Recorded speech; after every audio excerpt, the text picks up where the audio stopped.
3 times. Ha? 3. Tatlo ba? Kumbaga sa baseball, nag-strikeout na ako. Ilang beses ko ba kailangan tanungin siya para sagutin niya ako, Chichi? Actually, obviously, dapat 3 yun talaga, Uncle Sam. 3 dapat yun. Ma? Ba't tayo niya ako sagutin? Bapa naman ako. Ang mukha ko si Mark Abaya, di ba? Mukha mo ba? Ako nagsabi, oo naman. Hindi na mukha. Ako ginagaya to! Ako ginagaya to! Hindi mo masyado ganun yun. Mayaman ako. Yaman ka ba? Sexy. Sexy ka? Well, Sinabi ko bang gwapo?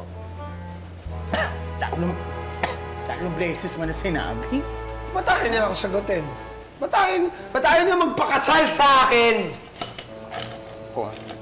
Walang hindi mo alam! Hindi ko nga alam eh. Hindi ko na alam yung gano'n. Kaya basyat naman kesa.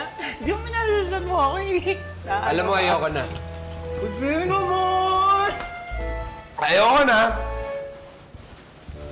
Dahil masakit na yung puso ko! Murati na lang dinudurog ni Katrina! Ganon. Di ba niya alam na mahal ko siya? Daldalita! May importante kang kailangan malaman.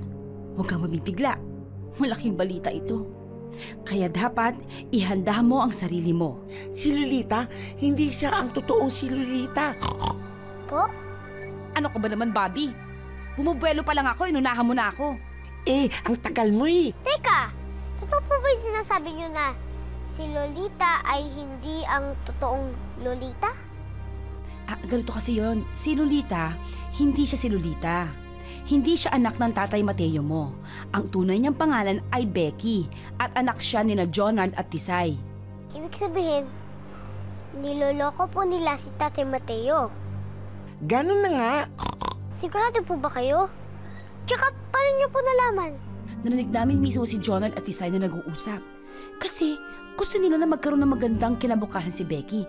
Kaya pinagpanggap nila na siya si Lolita. Kailangan itong malaman ng Tatay Mateo. Kailangan sabihin natin to sa kanya.